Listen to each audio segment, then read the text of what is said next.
I sit down, I light one up, and pour myself a drink.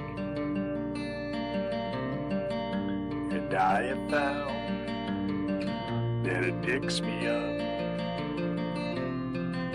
it gives me time to think. It's been a long day, you know it's true,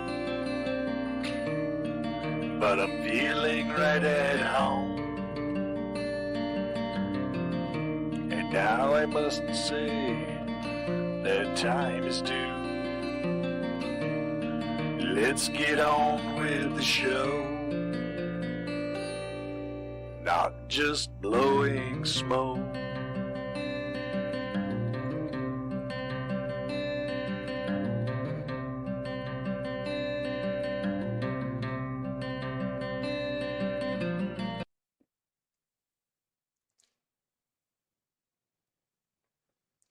All right. Hello, everybody, and welcome to Not Just Blowing Smoke, coming at you live from Twin Smoke Shop Studio headquarters in Hooksett, New Hampshire.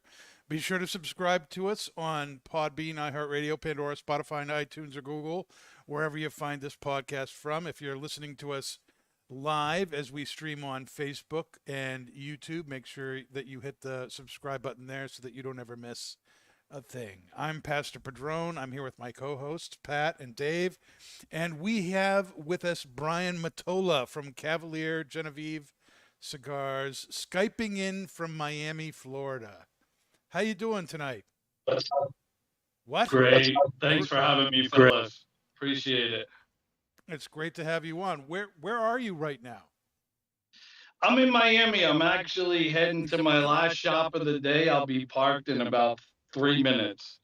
And I'm heading to Honduras tomorrow to the factory. Really? Yeah. Is this just a regular trip, or did something go wrong and you're going down to fix it? No, it's a regular trip. Actually, we're heading to Dortmund, Germany in the middle of September, so I have to go down, pick up some samples that we're bringing over there for some international clients. And so, I drew the short straw and I have to go to Honduras, tough. It's really become home for me, it's an amazing place. The people are amazing, and it's just, yeah, it's become home. What do you like about it? All right, I'll tell you a little quick story about our factory. We opened our factory last year in January, and we used to open the factory at 7:00 in the morning. Okay. And the guy who would come to open the factory would call me up and say, well, there's people sitting outside already. Can we open at 6:30? I said, sure. So then when he would come at 6:30, there's people sitting outside waiting to come in. So he's like, can we open at 6? I'm like, sure. Then he calls me again. I go, okay, 5:30. That's it. That's the earliest that we can open. But people just really love what they do. They craft out of passion down there. People that work in the factories take so much pride in what they do that you can't help but to fall in love with the place. Oh, that's really cool. Before we get any more into discussion here, we're smoking the Cavalier White Series Toro tonight. You want to talk to us about what's in this cigar? So the White Series is a really interesting cigar because it's a Habano wrapper that utilizes a Connecticut binder. So a lot of people go, oh my God, I smoked your Connecticut, and I love it because it is a lighter Habano wrapper too. And that Connecticut binder just does a little something to the blend. And then you have some Nicaraguan and Honduran fillers.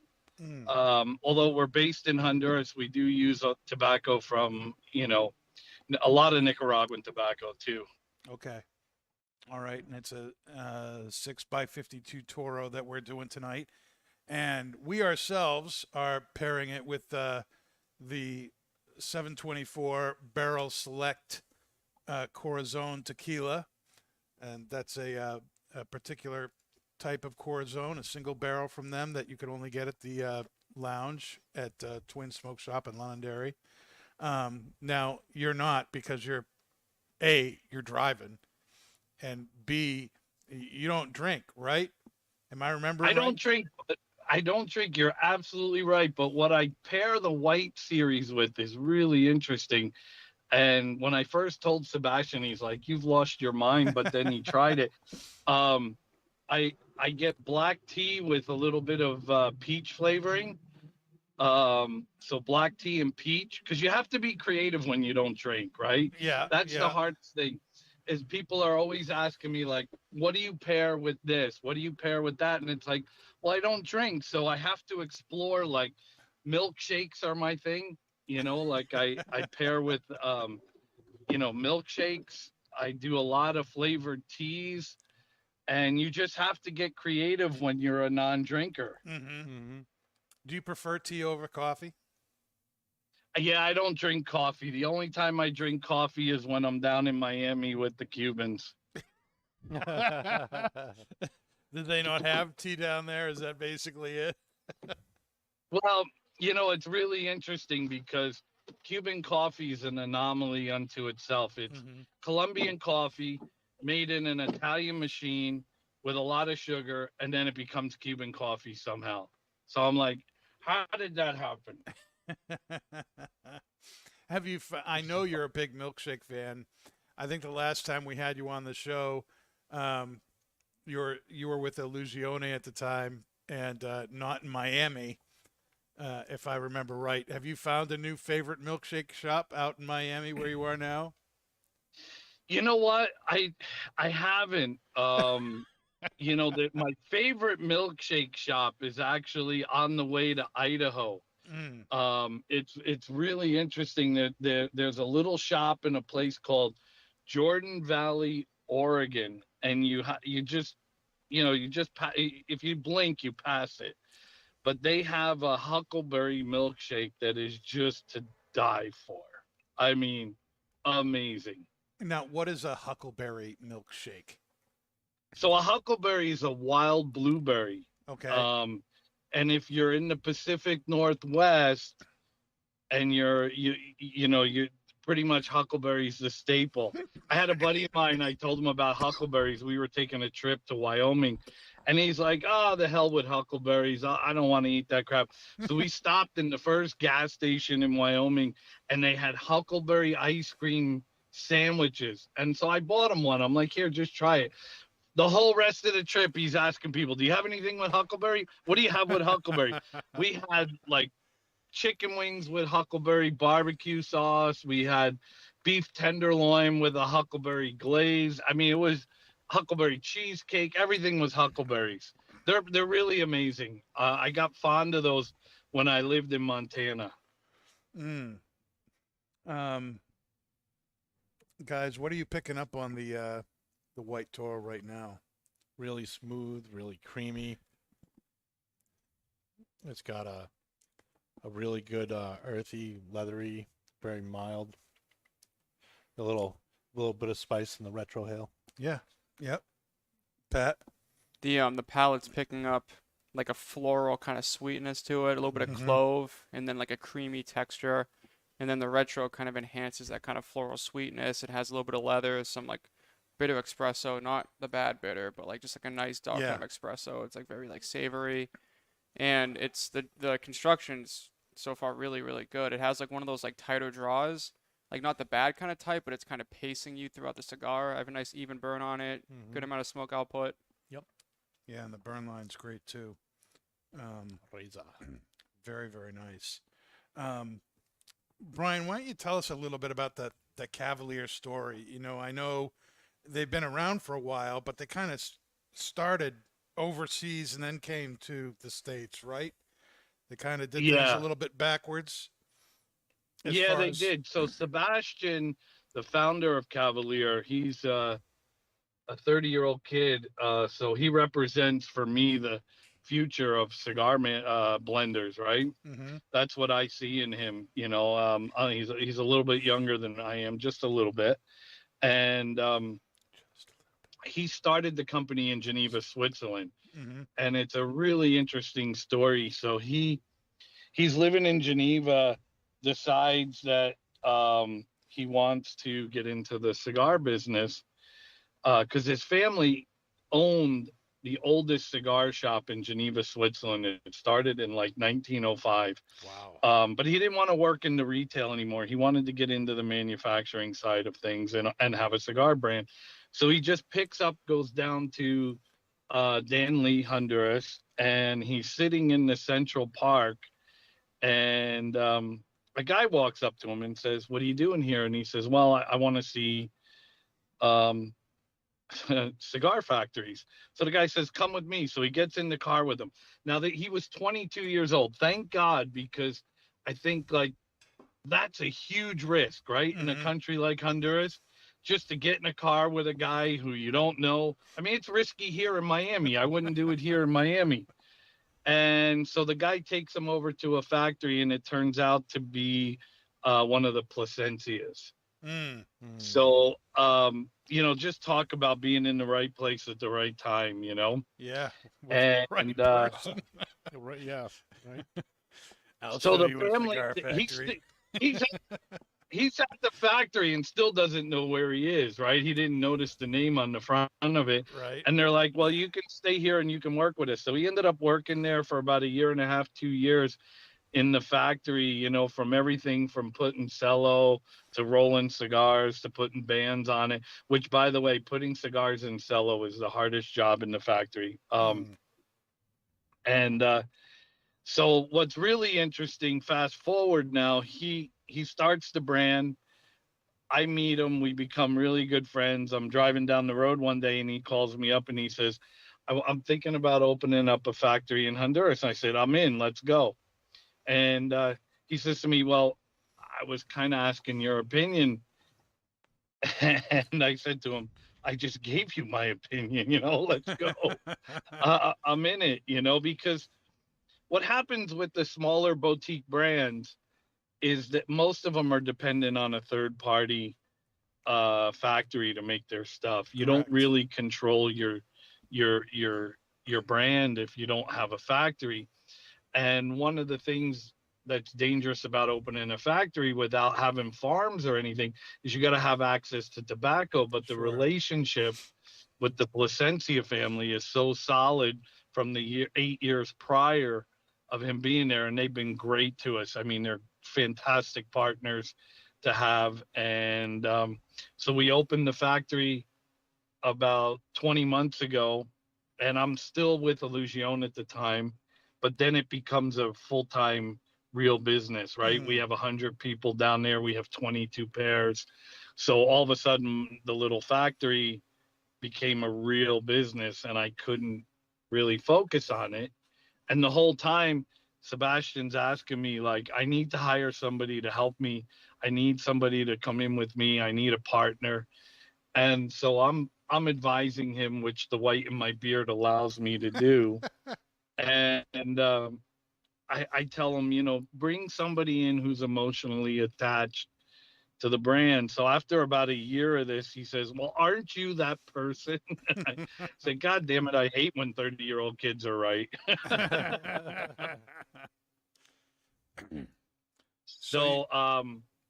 So I became a partner in the brand and the factory, and we're just having a blast. We're having the time of our lives.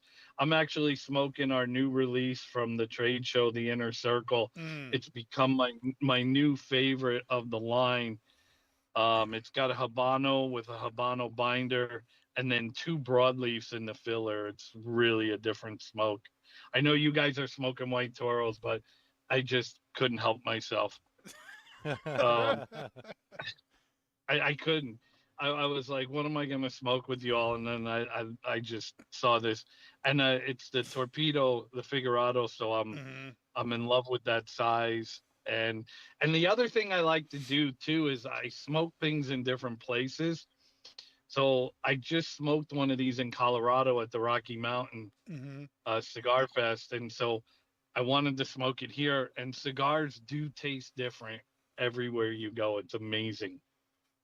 Really, the elevation or sea level or relative Humidity, that all the, affects how the cigar tastes and everything?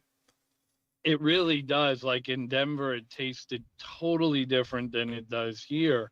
Well, And I'm like, wow, how this is is it different? really interesting. Um, so up in the higher elevation, it was, not really humid up there. So it was a little drier in Colorado, actually much drier than Florida. So, and I like my cigars a little bit drier because I lived in Reno for a while in the desert. So, you get used to dry cigars where, as opposed to here, it's a little bit more wet, a little bit more humid. A little bit. And so it just changes yeah, just a little bit. It changes the whole dynamic of the cigar. Like it's richer tasting for me up Hmm. in the mountains. It's a deeper, richer taste. Where here I get some of that depth of flavor, but I get different things too. So it's amazing. I do it sometimes. I smoke them in Honduras. Then if I'm traveling somewhere, I'll smoke it again. And if I end up back here in Miami, I smoke it again, and I get three different experiences from the cigar. That's really interesting. I haven't thought a whole lot about how um, different places with their own um, to for lack of a better term, weather, and climate affects how the cigar performs. And you're telling me that makes a fairly significant difference, at least for you. Oh, it really does. I mean, I used to notice it when I would travel from Reno to Florida. Mm-hmm. I would I would smoke my cigar. My first impression when I got, like, the first day I was here, that was fine, but it would happen like overnight. Like the cigars, would adjust to the climate and being at sea level and being very humid. It would happen like overnight, and the next morning I'd be smoking a cigar like it. At first I was like, well, this is off, and then I'd light up another one, but then I realized that they had just changed from the climate, I guess, that you're in, and the elevation and all that. And my first impression was, well, it's off, but it's not. It's just different. Mm. So Can I ask a couple questions? yeah, please. So, what is the motive behind calling the brand Cavalier? So Cavalier translates to horseman, right? And so if you look at your band, you'll see that logo, and that logo is really near and dear to us because that was designed by a friend of ours in Danlí, Honduras. It was written on a napkin, a bar napkin, right? Which most great ideas happen that way. And the artist who wrote that has since died in a car crash, very tragically. So we're really glad that we did pay homage to him, as well as the name of the cigars. But they designed the logo first, which was the man with the horse, and then the name Cavalier came later. And what is the significance of putting the gold foil on the cigars? So that's really interesting. So Sebastian or I cannot take credit for that. That's actually Sebastian's wife, right? So she's the brains behind the operation. So the gold, when the brand first started, like every brand, they have to evolve, right? If you don't evolve, you're kind of dead. Nobody passed the dinosaur on the way to work today. Um, if you don't evolve, you're dead. So when the brand first started, there were gold diamonds on the boxes, and then Sebastian's wife was brought in, who's a creative person, and she said, the boxes they need to change, but we can't lose the identity of the gold diamond. And when she first said it to Sebastian, we're going to put gold diamonds on the cigar, Sebastian was like, you're out of your mind, we're not doing it. But then he thought about it a little bit, and it's a really cool, unique way to identify yourself in a humidor, because as you guys know from the shop, somebody comes in, you suggest a cigar and they go, I love that cigar you suggested for me. It had a red band on it. Well, Jesus Christ, help me out a little bit here, Fair enough. you know, Yeah. or Yeah. it had the blue band. So the gold diamond is just kind of a way to remember where the brand was from a marketing standpoint, and then also a way to just differentiate it. Because if you come into somebody comes back and says, "Hey, that cigar with the gold diamond was really good," it's the Cavalier, right? I mean, there's no doubt about it at all in your mind. You know exactly what they're smoking, and it's really interesting because we were just at Rocky Mountain and people would see the name Cavalier and they'd go, "Well, I've never had one." And then come on over to the table and they'd look and they go, "Oh, the one with the gold diamond. Yeah, I've smoked that. I've smoked your white, your black, your Viso Jalapa." And so it's really powerful in that nature. And then my last question is just looking at the band. It might just be just the way it's printed on the band, but does he have no arms, or is that just because of the embossment? No, he has arms, but it's kind of just a sketch that was drawn on a bar napkin, and they left it just how it was. They're just down at his side, Pat. You just can't see. Well, no, that's what I thought. I know there's just gonna looks be like bad. some cool story behind it, I don't know. He's actually Figured one I'd of the Veggie Tale characters, no arms, It's just odd. And what's really interesting about the gold is the gold is actually cut by hand. Comes in 3-inch by 3-inch squares, and there's two girls at our factory that put a template on there and cut them by hand. Mm. And this is edible gold. It's 24 karat food grade gold, same thing you would find like in soups, sushis, and desserts and all that. And gold burns at 1948 degrees Fahrenheit. So it doesn't burn when you're smoking your cigar. If you get your ash positioned just properly and it burns straight through, you'll have the gold diamond on your ash. It doesn't burn. Mm-hmm. I tell people if you get the gold to burn, you're going to look really funny without lips because if if you get your cigar to 1948 degrees Fahrenheit, you're gonna burn yourself. That's hotter than a torch. Yeah. So yeah, it's and people have fun with it. They try to smoke all the way through the gold, and we're known for our hashtags, smoke gold, stay gold. Right. And it's look, it's like everything in a business. You try to figure out a way to differentiate yourselves from everybody else, and everybody knows the gold diamonds. It's pretty sweet. Have you guys tried the cigar with the tequila? Do you have any idea about the pairing that we're having here? I'm thinking it goes fairly well with it. I've actually just been focusing on the cigar. I actually like it a lot. Yeah, the cigar's been very, very good. And Pat had a great ash go in there for a while. It was about 1.5 inches long. Yeah, the tequila brings out more of that kind of cloveness to it. It kind of puts the floral kind of sweetness back, but then on the finish, I'm getting kind of like a subtle kind of honey note to it because of the tequila. And then it's Can see that. kind of taking that kind of like white spice you get. It kind of makes it more of like I don't want to say like a baking spice, but it's more of a robust white pepper. Like it's more pronounced. Yeah, especially in the retro. Is that what you... Yeah. Then it kind of sits like in the back of the throat too on the finish. Yeah, it really kind of makes the finish of the cigar kind of extend. Very, very good. So you're at the cigar shop now. Are you getting all sorts of funny looks with you sitting in the car, in the dark, on the phone? Oh, not the first time I've done this. I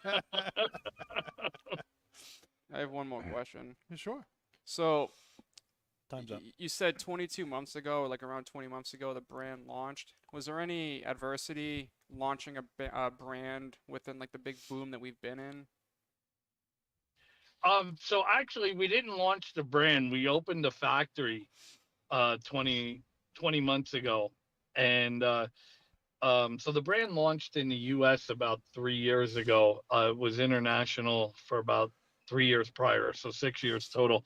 But opening a factory in the cigar boom was really interesting because people were like, "How did you know?" And I'm like, "Well, yeah, I'd rather be lucky than good anytime, right?" Like, um, so what's really interesting though is to see how the demand hasn't changed this year at all for us. I mean, we're on a really good trajectory. And my mother thought I got dropped on my head when I was a baby. I'm like, you should have known that, because she's like, you're building a factory during COVID. What's wrong with you? Did I drop you on your head when you were a kid? And I'm like, oh, Mom, stop. On every side of every valley is another peak. And that's kind of what we saw in the cigar industry last year. But it's a little nerve-wracking for a brand our size, which is bigger internationally at the moment. We're growing in the US. We sold out of all our product by 2 o'clock in the afternoon at that Rocky Mountain. So there's the name is getting out there. People are starting to realize the quality product that young man is making, and I'm really proud of him. What do you like most? What attracted you to work with them? Sebastian, right? Mm-hmm. So when I met Sebastian, I met him at a multi-vendor event in Virginia, and he was a kid that I just really just grew attached to instantly. He's such a likable, such a humble young man. And my history, my past, I lost a child many, many years ago. He would have been 30 years old today. So I kind of looked at it as what the world took away from me, they're giving back to me now in Sebastian. And it's amazing how things work. I mean, I don't care what your belief system is. If you don't believe that there's a higher power at work there, I'm here to tell you there is, because what the world took from me gave me back in Sebastian, and I saw that right away. I'm like, wow, this kid's amazing. If my two boys, who are 28 and 22 now, turn out just like this young man, I'll be really proud, because he's a great kid, very humble, very creative. And we work really well together because, like I said, I have a little bit of white in my beard, and I get to advise him from that standpoint. What was the PCA like for you this year? The Rocky Mountain Oh, Festival, you said, was great. How was the big PCA show? PCA was amazing. We were slammed from the minute the doors open until the minute the show ended. It was amazing. We needed a bigger booth. We needed more people, but those are great problems to have. PCA was really, really good for us. We're going to the Big Smoke in November. Okay. We got invited by Cigar Aficionado. Nice. We got our first rating in Cigar Aficionado. Our Viso Jalapa got a 90, which, again, I'm super proud of Sebastian. That's amazing work. For a brand that can't afford to advertise. That's an amazing rating.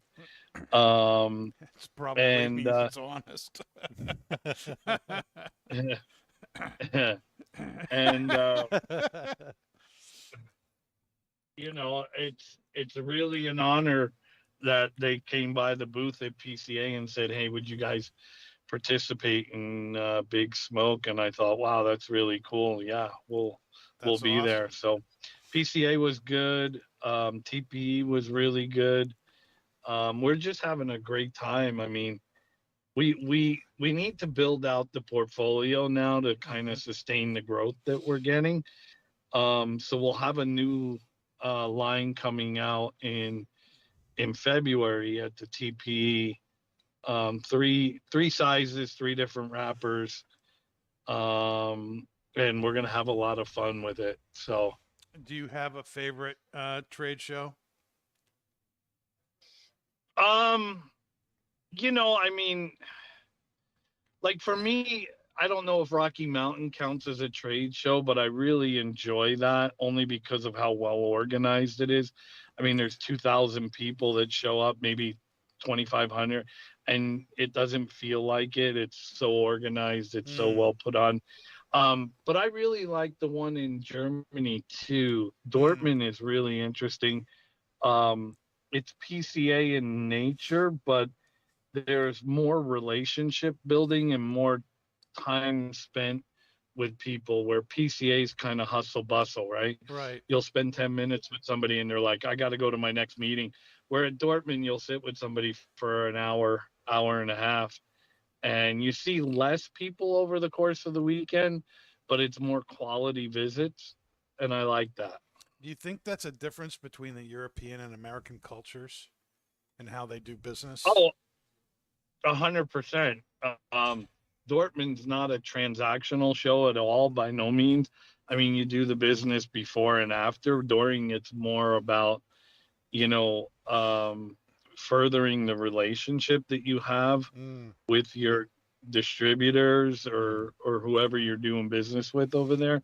And for me, that's really, really, really amazing.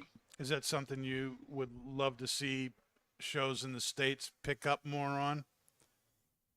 I've talked to Scott Pierce about it. In fact, I ran to get on the board. I barely missed it by like 2 votes because I really felt passionate about it. It's funny that you asked me that.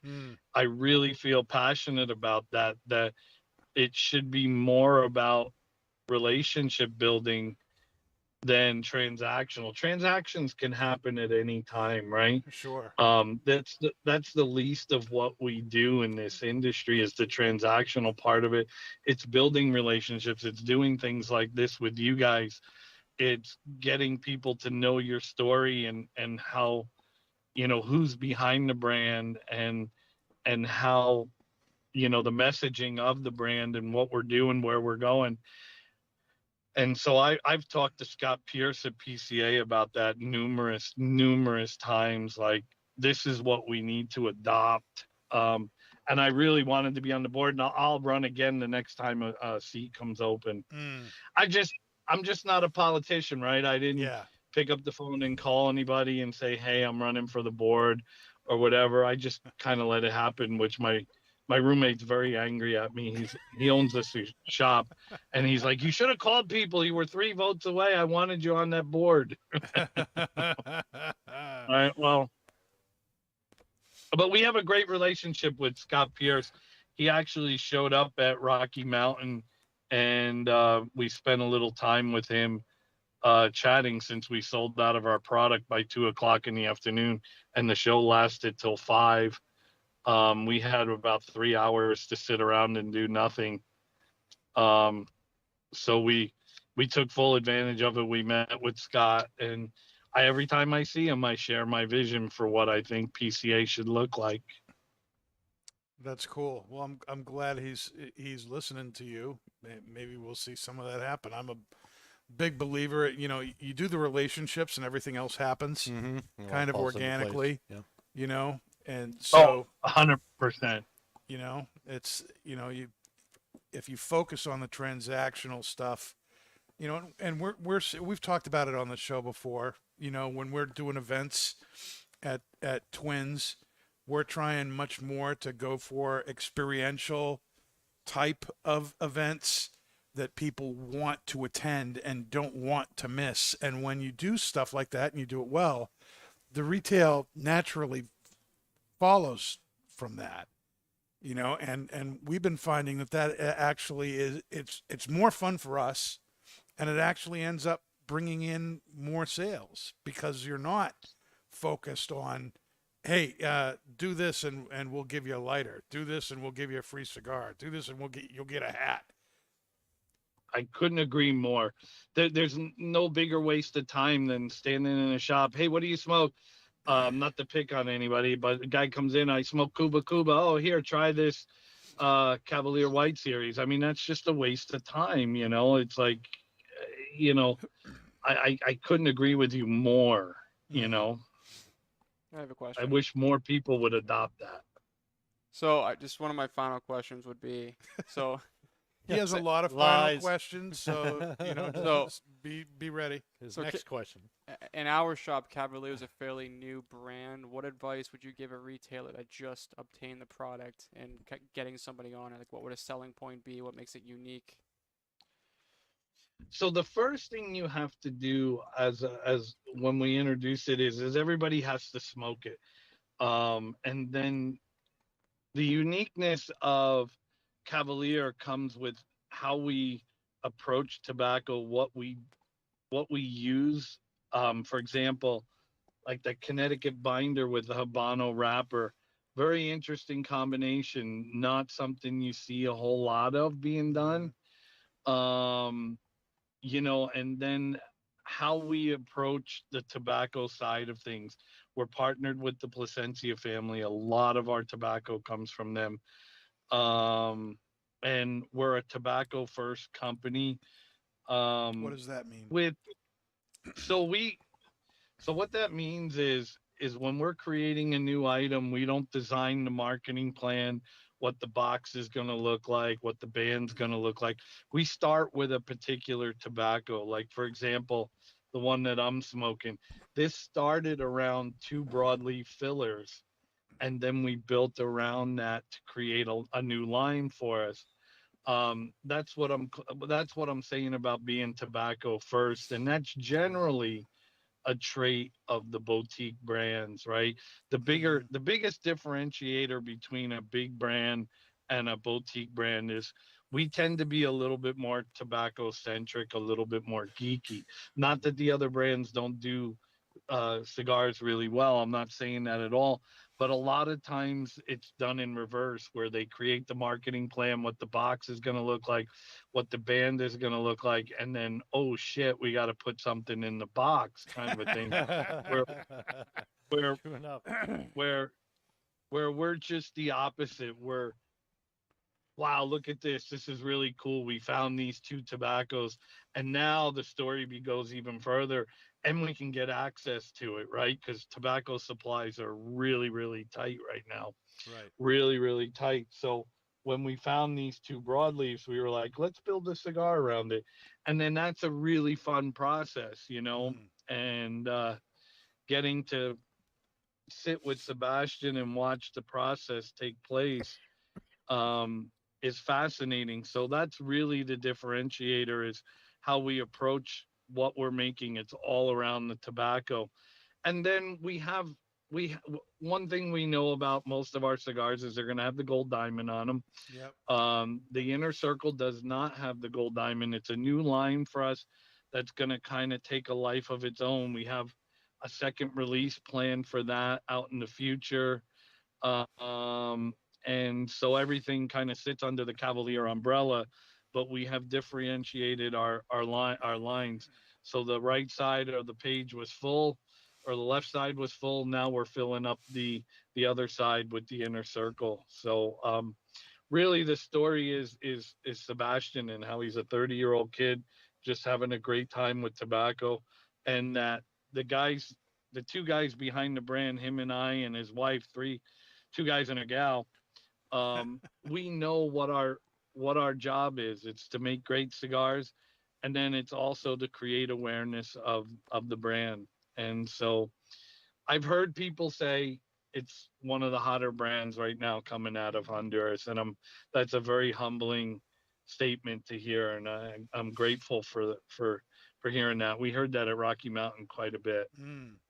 So what is it actually you do for Cavalier? So I'm partners in the factory. I'm also a partner in the brand, but I took over U.S. and international sales um, leadership position because there really wasn't. It was Sebastian and his wife, and they were going and doing things as best they could. They really needed to add somebody, and so I've assumed the leadership role of sales.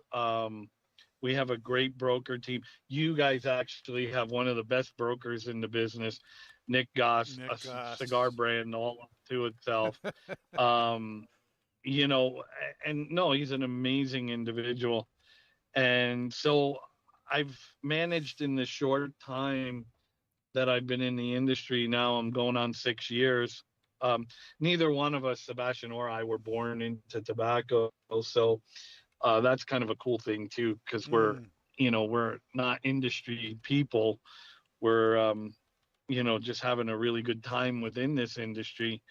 But he really needed somebody that had relationships with the brokers, that wasn't just taking a job, that was emotionally attached to his brand. And I really, that was me. He was really right, and I couldn't argue it. And so that's what I do. I have the sales leadership position in the U.S. and international, and then I'm also partners in the factory, which is really the most fun that I have, is when I get to deal with the factory. So I'm really looking forward to going tomorrow. I'm sure. What's been the biggest challenge that you have right now, leading both national and international sales? So the biggest challenge that we have, believe it or not, is there's a shift in the international markets. Cuban supplies are drying up, and they also, I don't know if you saw the press release, but they just, I think, tripled the price of Cubans. So the rest of the world is now looking really hard for what they call new world options, non-Cuban options.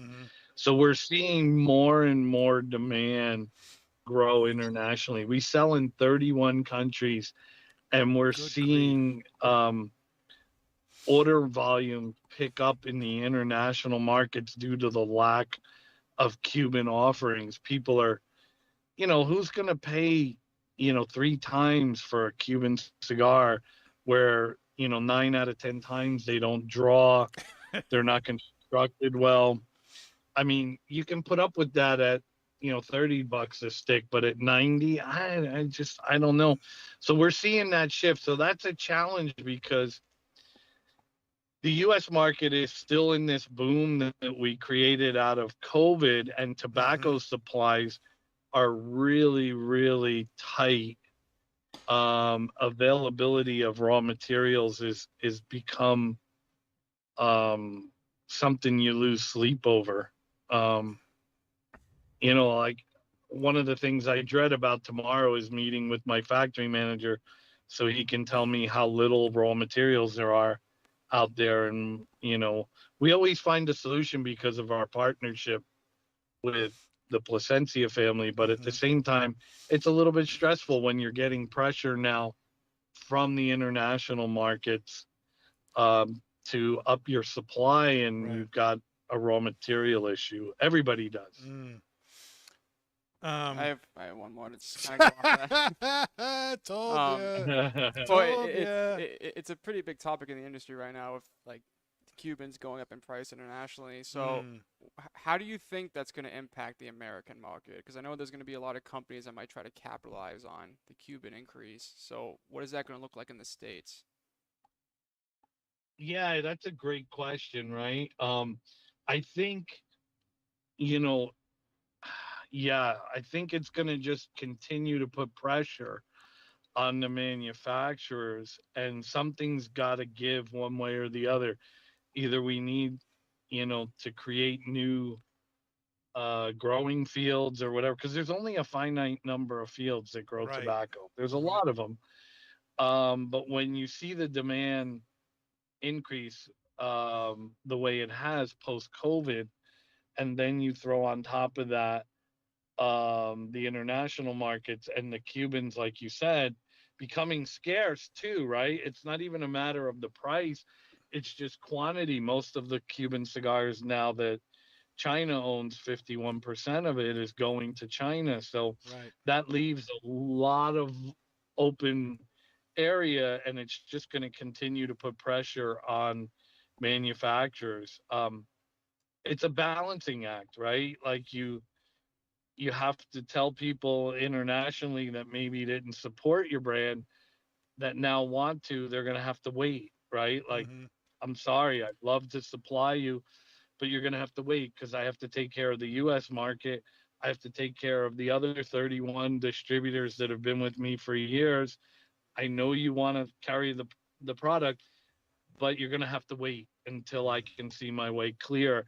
And I think if companies navigate things that way, we'll be okay. But it's when you try to be everything to everybody that you end up being nothing to nobody, you know? So, Yeah.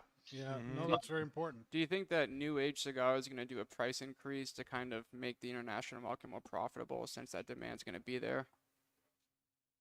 so yeah, I think, provided people don't try to capture market share by racing to the floor, I think it could be a very good, viable market. I mean, the international market comes with challenges in tax structure, right?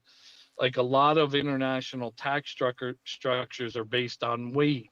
So a lot of your smaller format cigars are more inexpensive only because of the weight of the cigar Right. and the rate at which they're taxed. A big, heavy 660 is very expensive because of the weight of it. Um, so I just think it's going to be really interesting. I think we're going to have a little bit of a pullback on the boom here in the U.S. It's just been incredible. It's been an incredible run. It has to plateau at some point, but we have added a lot of new smokers to the industry, which is great. And the other thing that's happening too, which I see especially here in Florida, is there's a lot more women entering this space, which changes the whole dynamic Mm. of the business for the better, right? Take for example, I'm a single guy. I have a girlfriend. She's at home. I'll say, honey, I'm going to run down to the shop and smoke a cigar. So I'm there, an hour and a half. And then I got to go and go spend time with my girlfriend. Now she comes to the shop with me. She's smoking. So rather than sell me one cigar, you just sold me two. And then we stay for 3-4 hours and we have two more cigars each. Now you've just sold four cigars versus one in that trip to the shop. So we're seeing an increase in that type of behaviors and purchasing habits. That's very cool. Do you think that so this is the last the Uh-huh. official last question I'll ask. Right. Do you think that the companies trying to capitalize on the international market might adversely increase the prices in the States? Well, I think everything has become more expensive, right? Like we just took a price increase on boxes, Mhm. something you don't think about really, right? Like boxes, but it was significant. The price of raw materials has gone up. I mean, filler leaf used to be very inexpensive. Now, filler leaf, you're paying the same price you used to pay for binder, and binder, you're paying the same price you used to for wrapper leaves. And then wrapper leaves are off in a world of their own right now. So I think you're going to see some price increases only because of, the raw materials are much more expensive. Boxes have become more expensive, Yeah. bands have become more, I mean, just everything in the world has become more expensive. I mean, God, don't even talk to me about airlines. Oh my God. you know I used to fly Miami to Honduras for $220. It topped out this summer at $1,200. It's a 2.5 hour flight. I Jeez. mean, are you kidding me? That's That's nuts. crazy. Oh wow. We're coming up on the first half of the show. Pat may have more questions in the second half. Do you want to hang around, or do you need to go into Oh, the shop? absolutely. And Pat, don't feel bad about asking questions. I love your questions. They're amazing, man. And I wish I had a nickel for every time you said last question, because I'd be about 50 cents richer right now. It'd be amazing. All right, we're going to take a little break. When we come back, we'll be switching over to pipes, but we'll still be talking to Brian about the Cavalier cigars and his experience there. So don't go anywhere. We'll be back in about 3 minutes. Maybe.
Thanks for hanging in with us and everything. We are still talking with Brian Motola of Cavalier Genevieve Cigars. While we still continue that discussion, we're going to do a review of Peterson Deluxe Mixture pipe tobacco. That's what we're smoking right now. From the tin, it says this Black Cavendish aromatic is a selection of matured Virginia tobaccos from Brazil and Africa, blended with a loose cut mellow Black Cavendish. Tasteful flavor consisting of vanilla, walnut, and honey has been added. It's manufactured by Scandinavian Tobacco Group. It's basically an aromatic pipe tobacco, and they do add vanilla, honey, and walnut to it. It's a ribbon cut tobacco. This is, I know that Scandinavian has co-opted Dunhill's old brands and branded them under Peterson, which they bought several years ago in 2018. This, however, has been one of Peterson's own blends for a very long time. We're still drinking the Corazon with this. And Brian, are you still there? I am, and I'm a pipe smoker too, guys. I just scored my first pipe from Briarworks in Nice. in Tennessee. Yeah, What'd you get? yeah.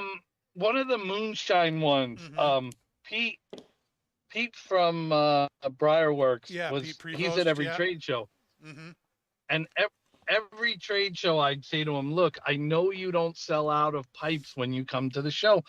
Maybe you do, maybe you don't. But if you have anything left, just bring it over. I'll pay you for one. I want one of your pipes." It took me 3 years for him to finally show up and go, "Here, man, this is what I've got left. Pick one." And I'm like, "No, you pick one for me. You're the pipe maker." And so I couldn't be more thrilled. It's amazing. That's awesome. What do you like to smoke in it? Or do you just take some of your Cavaliers and chop them up and throw them in there? So believe it or not, I do save my clippings from my cigars and I do chop them up. But I'm a Virginian Burley type of guy. Yeah, baby. So that's me all day long.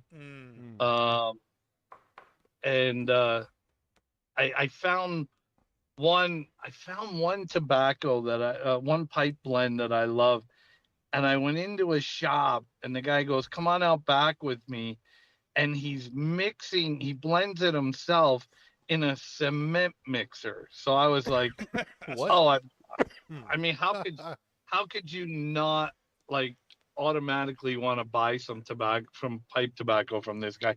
But that's how much he goes through, because he has to mix it in that kind of volume that he blends it in a cement mixer. It was really freaking cool. I trust it was a clean cement mixer. Oh yeah, it was clean. But here's the thing I love about pipes, and people ask me, Not like, "I didn't know repurposed. you smoked a pipe." The process of smoking a pipe, cigars just feed the madness, right? Mm-hmm. You can cut a cigar, light it, and go, right? Like I'm driving my car, I'm smoking a cigar. Pipe, I have to sit, I have to be still, preferably alone. Leave me alone when I'm smoking my pipe. And I just love that aspect of pipe smoking. I think it's amazing. Yeah, me too.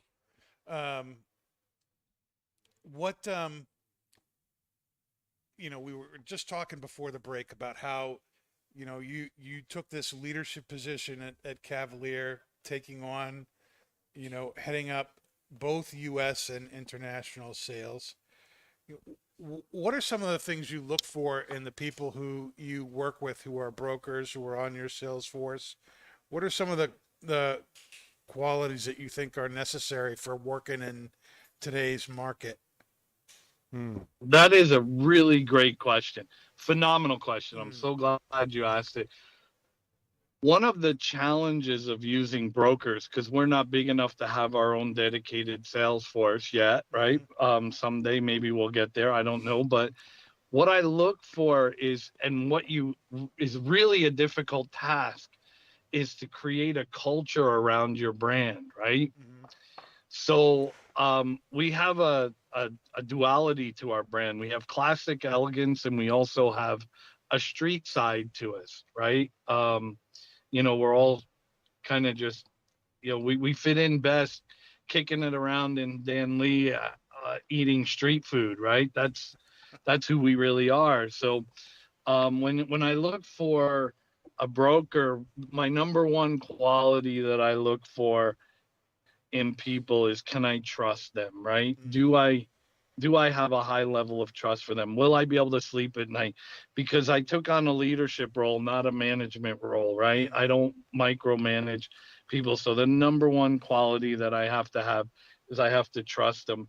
And then, do they fit the culture of our brand? And for example, Nick Goss, he fits the culture of our brand. I love the fact that when you walk in, people will go, "You're the Cavalier guy," right? Because he fits us that well. So I look for qualities that are trust, and then I look for their passion in what we're doing, because really at the end of the day, and I know that word gets used a lot, passionate, we have passion. In reality, if you're not part of this cigar community, you're not going to survive very, very long, because it's such a small world. It's so, it's just amazing how you like your shop, for example. I can be in California and talk about your shop, and people know where I'm talking about, right? So that's how small the world is. Right. So I really, trust is the number one thing. And then, how do they fit? And I don't necessarily like people that hard sell, because I believe, especially in this industry, if you're hard selling somebody, they're probably not the right fit for your brand anyway, right? So you're going to both be set up for failure. I like people that can go in, explain the story, articulate what it is we're doing, share the vision, share where we're going, and partner with the right people. Can they build those relationships beyond transactional type activities? That gets right back to what you were saying you liked about the European market and trade shows out there. Nick is very good at building relationships. That's for sure. He kind of sets himself apart that way, bringing weird, unique Goss gifts around Christmas time. It's amazing. Calendars. Like, shops have shrines to him. They have prayer candles, calendars. I mean, I showed up when I just saw you recently. I Right. showed up at the airport. I landed. I had a Goss button on. It's like I mean, he's the kind of person that if I could build around guys like that, which we have, we're very fortunate at Cavalier. We have the most amazing brokers, and I have utmost respect for what they do. It's not an easy job. People think being a cigar broker or a cigar salesman or anything to do with the cigar industry, they only see the fun side of it. They don't see that this really is hard work, Oh, definitely. What's one of the challenges that you have working with not only a diverse group, in the States, but in 30 other countries as well? How do you keep all that together? Luckily, Sebastian speaks 5 languages, so that helps. Yeah. It's really impressive too to see. Like, we were on a call with our German distributor, and we decided the call would be in English since that was common ground for everybody on it.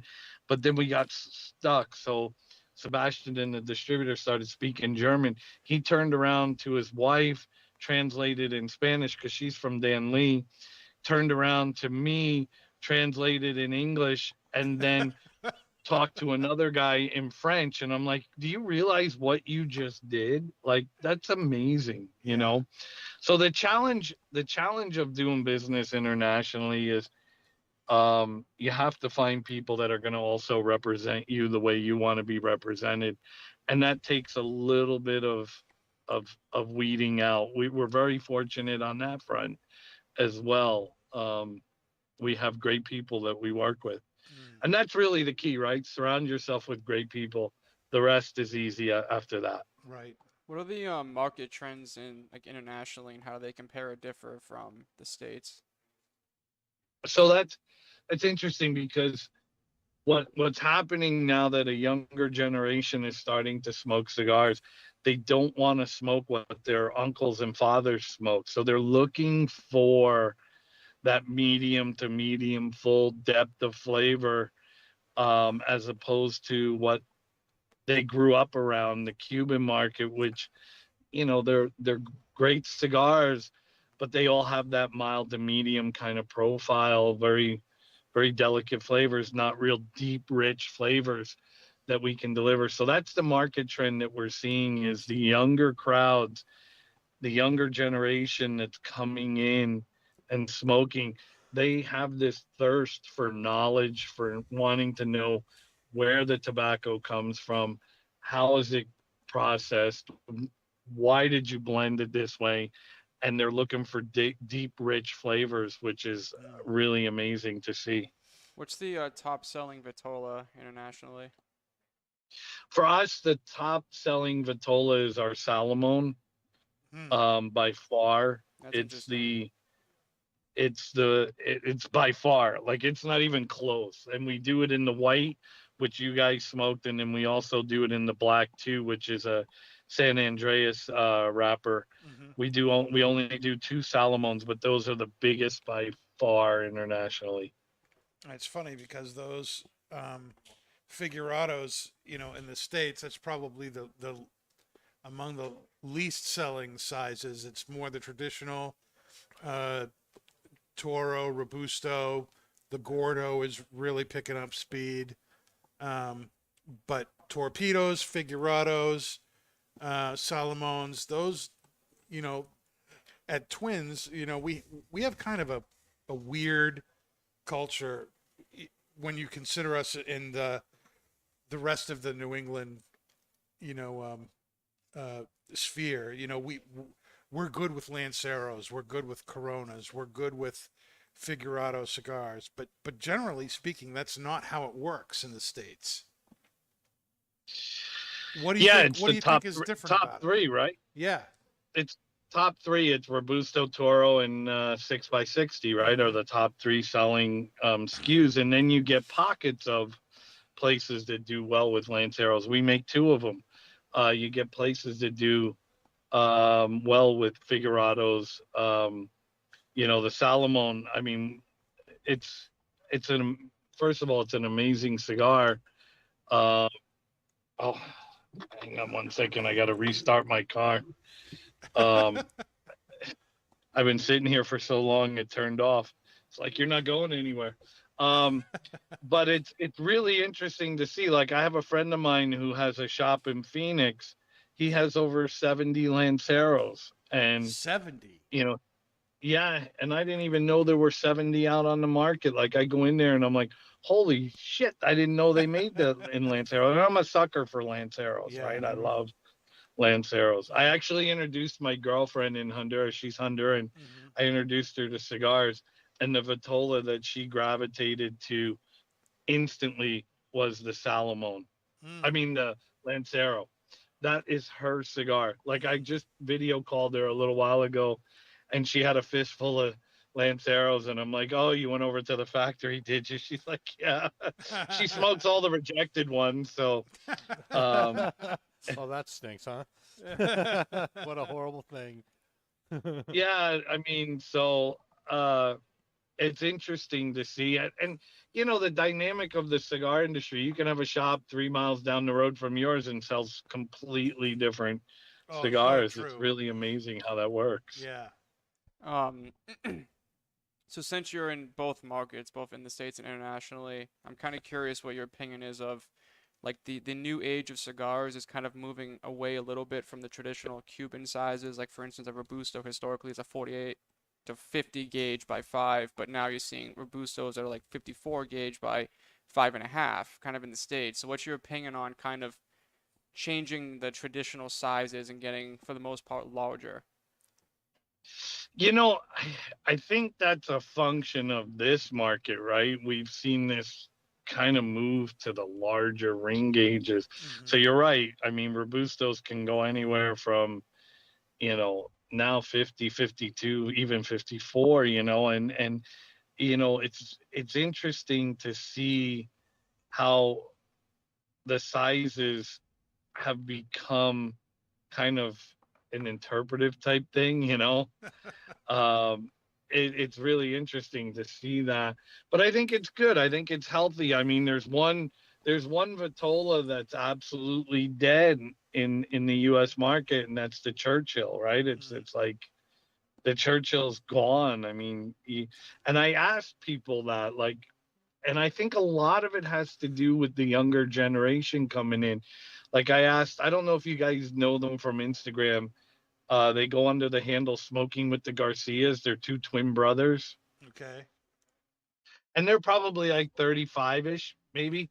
So I asked them one time, like, what do you guys smoke? And they're like, well, we smoke, pretty much Robustos. And I said, well, how about Churchills? And they said, oh, God, no, because I could smoke two Robustos and get a different experience from two different cigars than smoking that one cigar. There's a really interesting take on things. So they'd rather smoke, for example, two Robustos in the course of an evening than sit with like a Churchill or a double Corona and just have that one experience. Hmm.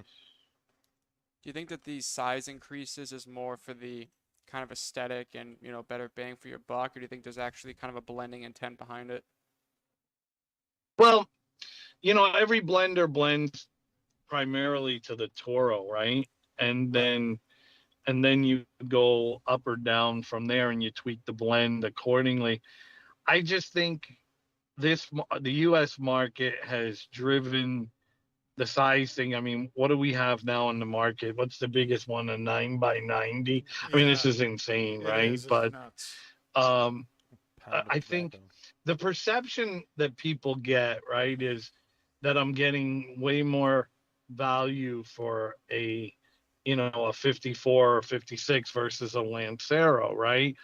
But where we come in, and you guys especially in the shop come in, is in the education process of, you do know, in a 9 by 90 there's still one wrapper leaf and one binder, or maybe there's two, I don't know, I never made anything that big. um but there's a whole lot more filler leaves, and in a Lancero you get more interaction with the wrapper. The Mm-hmm. binder can impart its flavor profile, and then you get a very delicate balance with the fillers. And I've always thought that the word blend should be replaced with balance, because that's really what you're looking for, is a Mm-hmm. balance in the cigar.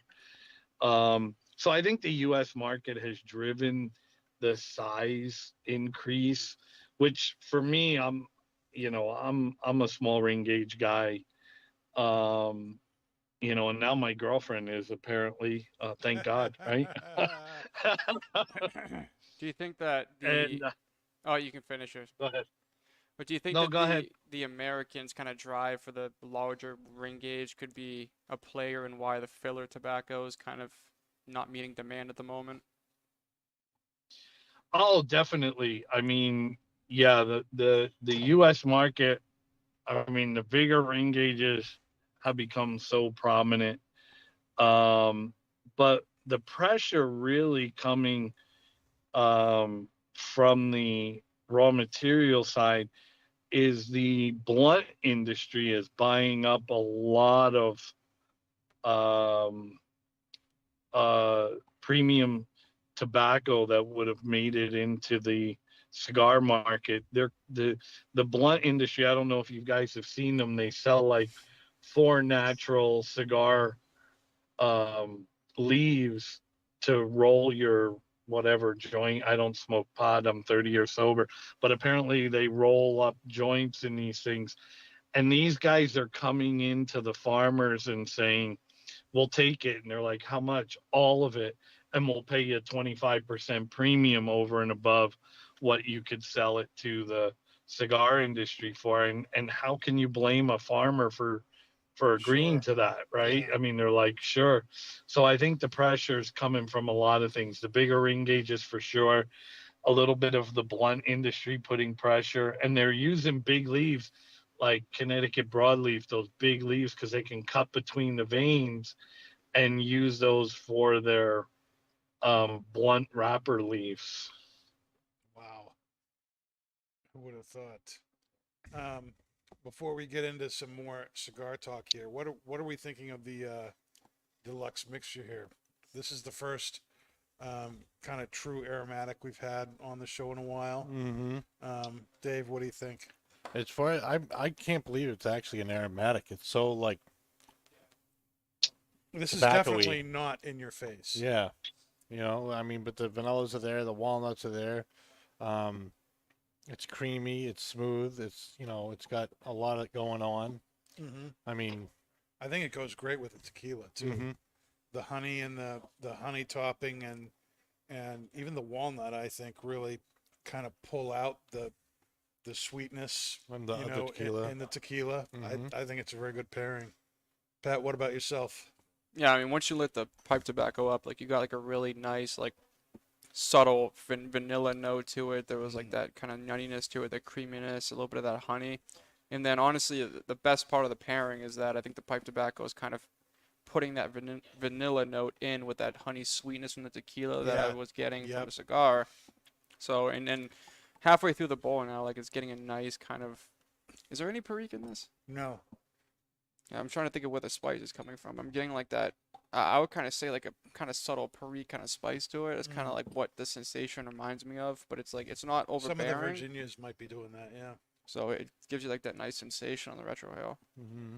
It's very nice. If you smoke the glass, it's really interesting what it does to the tequila. It's very, very good.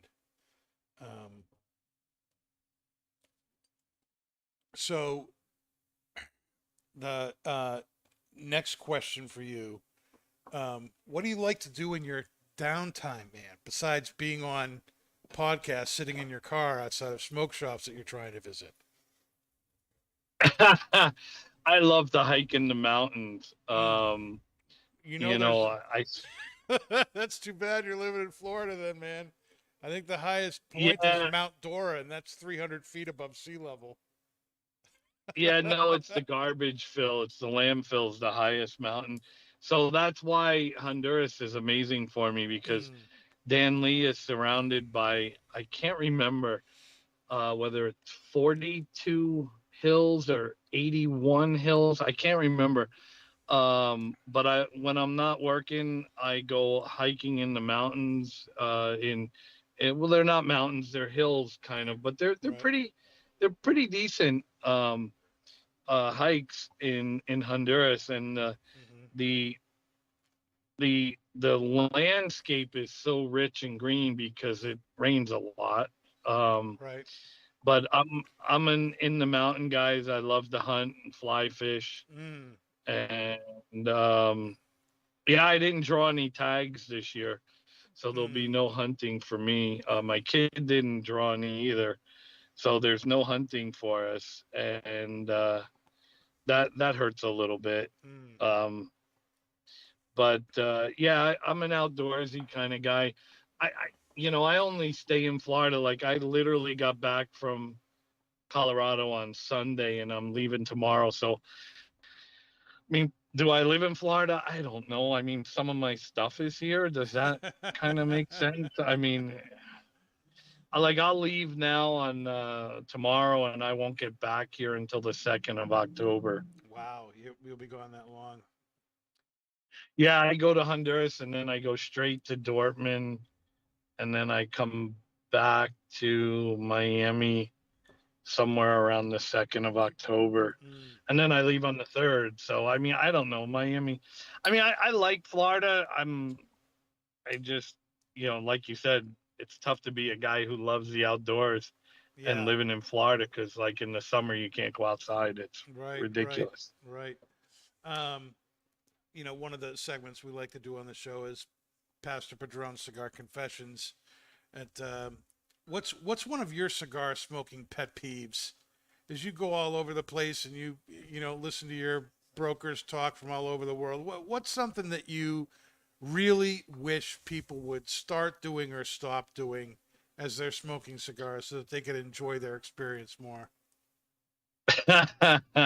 Well, it's funny because since you guys are smoking pipes right now, um, I've always had this thing about why do pipe smokers know their blends so well, right? I mean, I've never met a pipe smoker that can't tell you what's in the blend that he smokes. That's But the funny. That's true. majority of the yeah, yeah, the majority of cigar smokers, they pretty much know the wrappers, right? Like people know they're smoking a Maduro, a San Andreas Maduro, a Connecticut, a Habano, Corojo. They know their wrappers really well, cigar smokers, but they don't know beyond the wrapper. And I wish, and I think it's partly our fault from an educational standpoint, because people will ask me, about the cigar, and I'll tell them,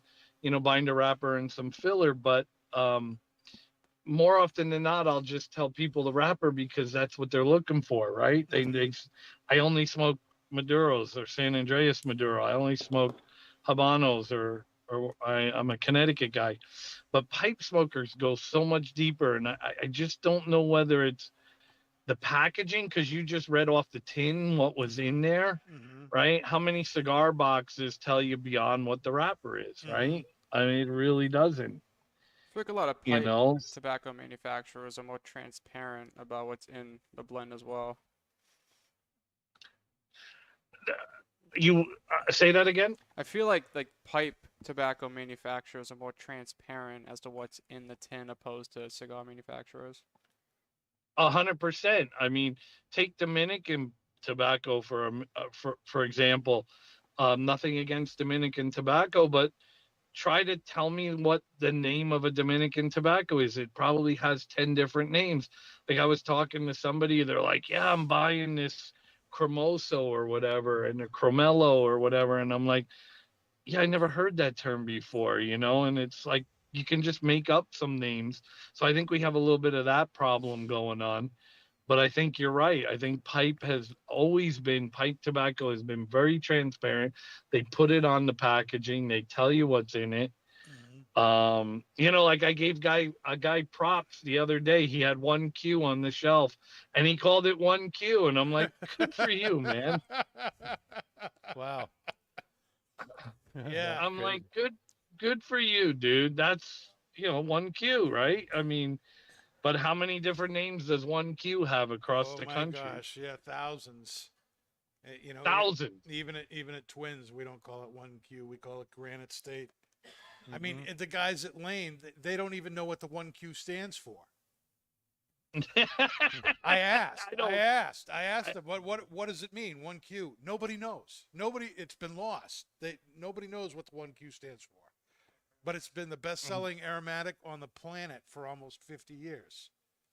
Right, and when I saw it on the shelf as 1Q, I'm like, good for you, dude. Yeah. I'm really proud of you. That's really I'm cool. really, really proud of you. I only know one other shop in the United States not that I've been everywhere, but I only know one other shop then that calls it 1Q. Most people rename it because who wants to buy 1Q? What does that mean? Right. So to answer your question, my pet peeve is I wish we would go beyond the wrapper, right? I don't know whether that should be a tagline or whatever, or somebody needs to start a podcast and call it Beyond the Wrapper and really dissect the cigar. A lot of cigar smokers don't realize there's three basic components to your cigar, right? There's a filler, binder, and wrapper. And what are the functions of those, and how does your experience change? And like one of the neatest things I've ever heard Dion explain was, like, when you make a hamburger, if you put the pickles on the bun, the burger, the cheese, the lettuce, and the tomato, and then if you reverse the order, your burger experience is going to be totally different. Well, the same thing with a cigar blend. You reverse a couple of leaves in the filler, it's going to change the way that cigar the flavor profile. So I just wish people would go a little deeper into the educational part of it, and know a little bit more than, because you have a certain group of people that smoke the band, right? Like, Right. okay, this is a really pretty band, and or I recognize this name. Yep. And cigars are all about a journey. Like, the last thing we ask as a manufacturer, and the last thing we would ever ask, is that you only smoke Cavalier. When somebody tells me I only smoke your cigars, it kind of makes the hairs on the back of my neck stand up, if I have hair. And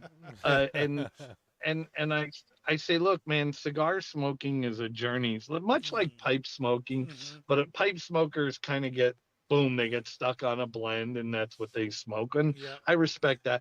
But cigars, if you're not participating in the journey, especially today, there's so many great cigars out there. Like at Rocky Mountain, I bought a box of Nick at Foundation's new release, that Yeah. Olenek.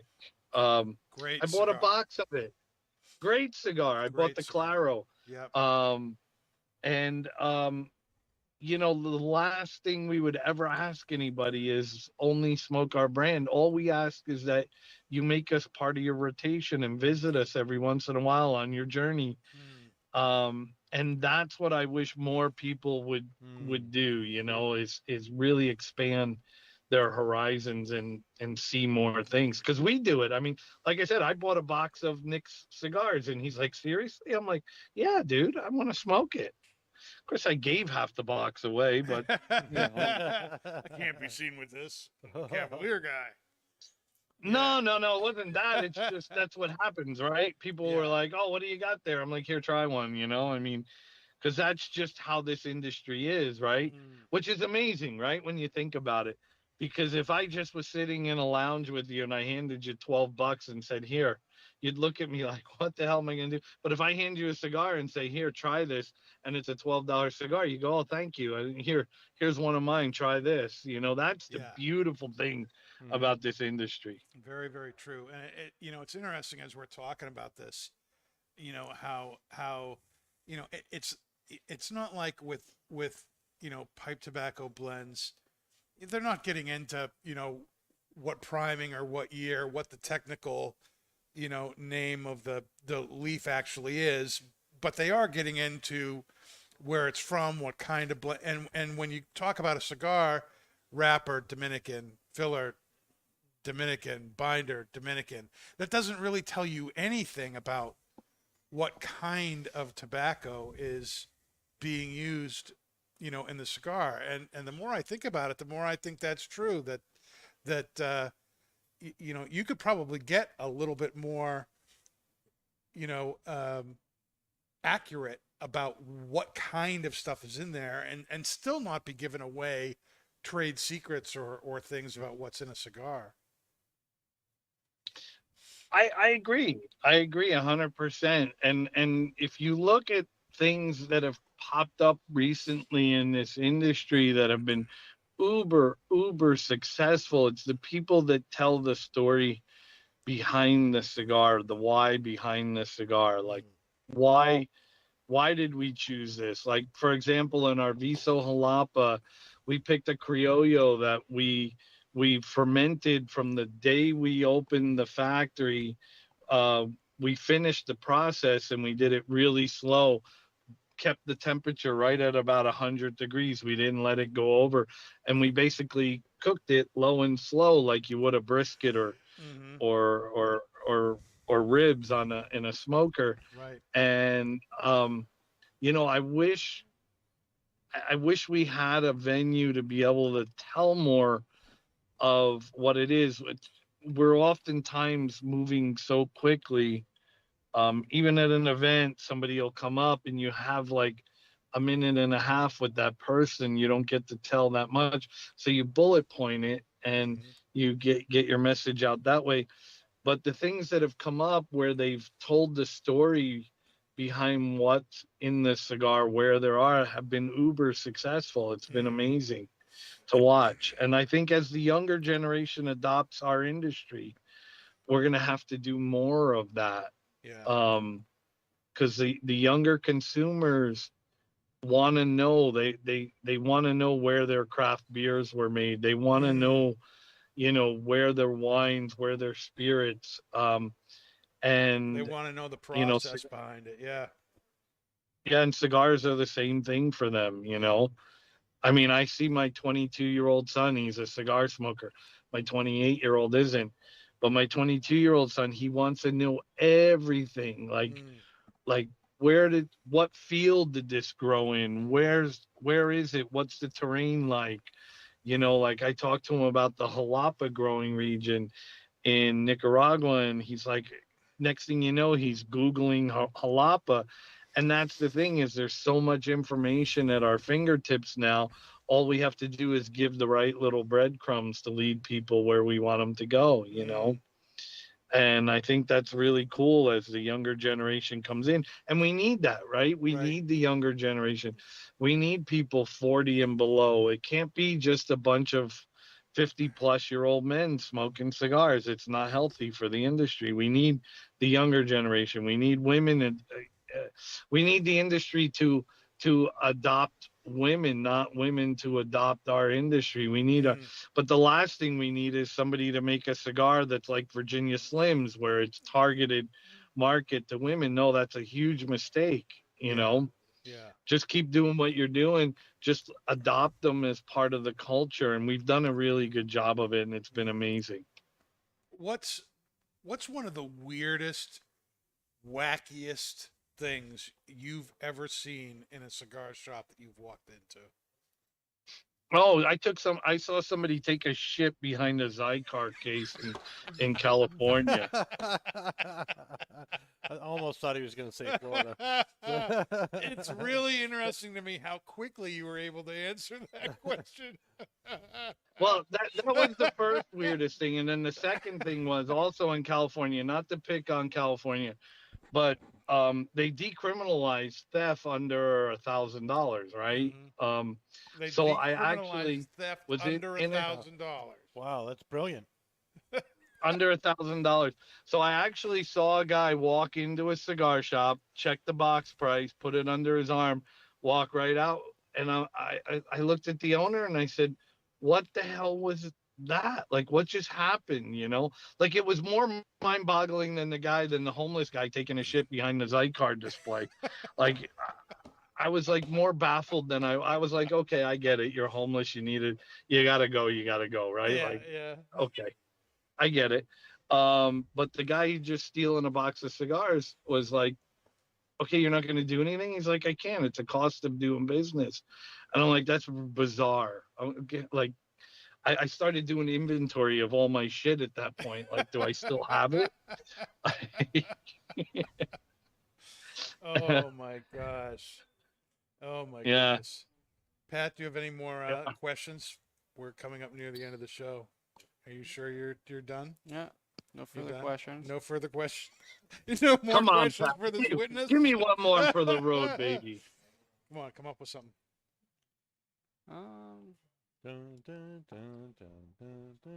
Does I don't think I asked this. Does Sebastian blend for his palate, or does he blend for market trends? That's a great I love question. I love it. So the white series that you smoked right there was for his palate, right? Grew up in Switzerland around Cuban cigars. That cigar does have very Cuban characteristics to it. And then as he's evolved as a blender, he's become more in tune to the markets. And like, for example, Maduro was really hard for him to work with. And so when he created the Black 2 line and the USA line, it was in the San Andreas Maduro wrapper. It was a challenge for him because it took him outside of his comfort zone. And then now, he's really growing as a blender. And what I love to see is, as a 30-year-old kid, what's he going to be doing when he's 40, 45? It's going to be amazing to watch that evolution. I keep telling people he's going to be making cigars when I'm dirt, so but it's fun to watch. It's it's great to see how he pays attention to every little detail of what he's doing. He's very detail oriented.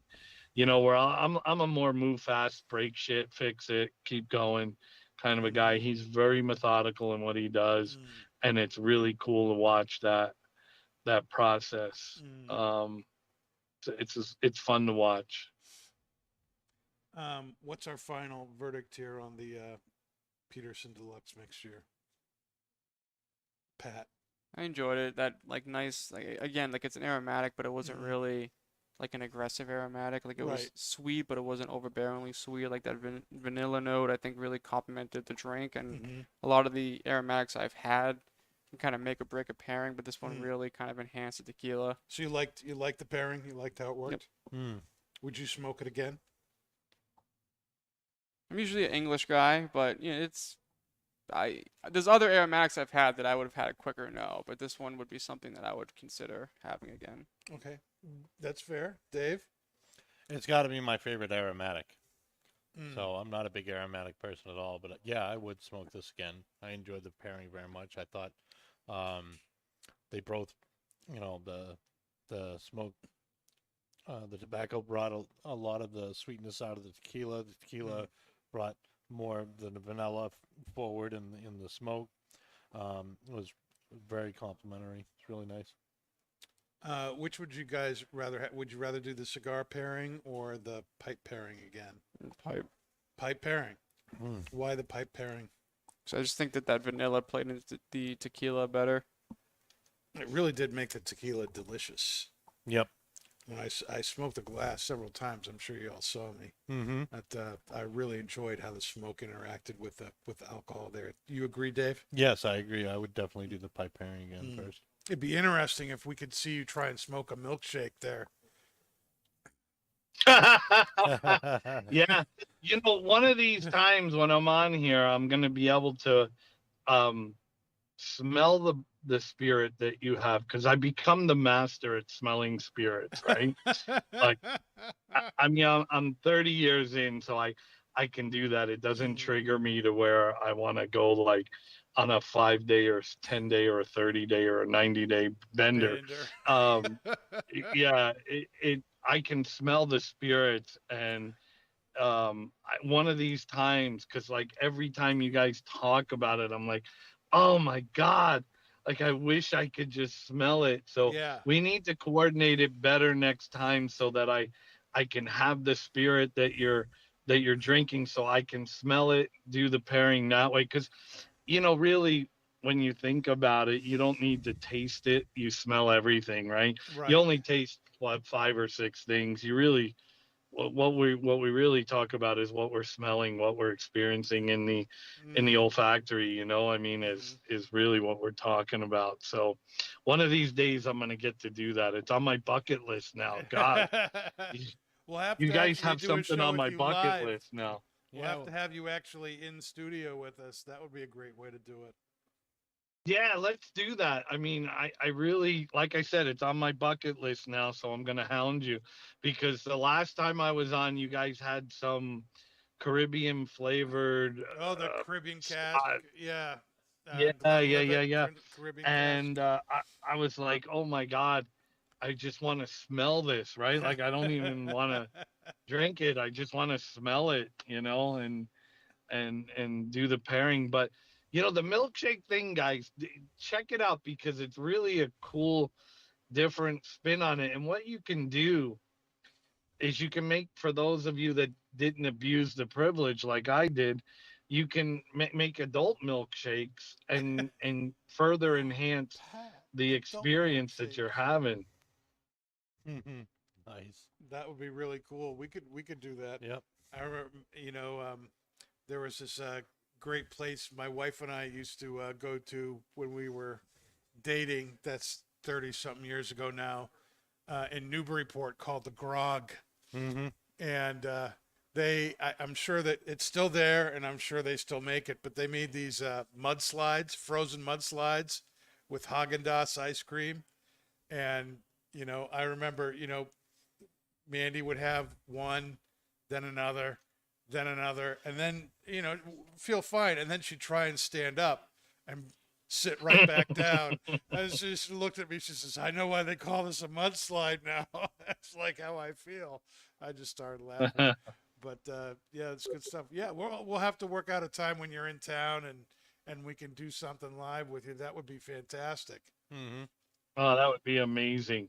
That would be amazing because you've teased me twice now, and it's like, oh my God, I just want to like when Pat was talking about how the vanilla enhanced the tequila. I'm like, guys, I'm like 3,000 miles away, or I don't even know how far it is, 2,400. And I have to envision what that's like, right? Like yeah, I'm gonna lose sleep tonight, but that's okay.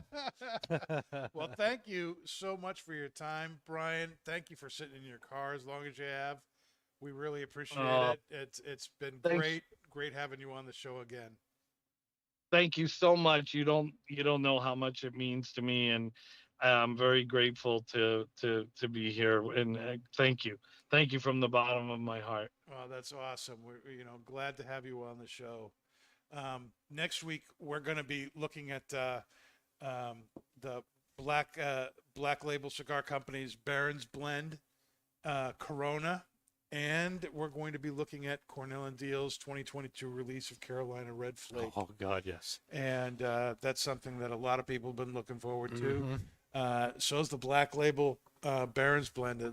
I haven't had one yet, but the cigars look fantastic. The label, the red and black on the label looks fantastic. So we're excited about that next week. Nice. So Brian, thanks again for being with us. Thank you, Brian. Thank you so much. And smoke gold, stay gold, guys. I don't think that's a problem. We all enjoy the cigar, Yes, right? sir. Yep. Very, very good cigar. We enjoyed it, and I can look at in my ashes, and there's the gold flake right there. Yeah. It did not burn away. Nope. It's still there. So you're not smoking gold. You're smoking, and there's gold left over that you can then put into your retirement portfolio. Yes. We actually have a shop in Phoenix that they have a special ashtray just for the gold ash. That's awesome. All right, everybody. That's all the time we have tonight. We'll see you next Tuesday at 8 o'clock. Don't be late. We'll be with you then. Bye-bye. Thank you so much. Thanks, Brian. Thanks, Brian. Bye-bye, guys.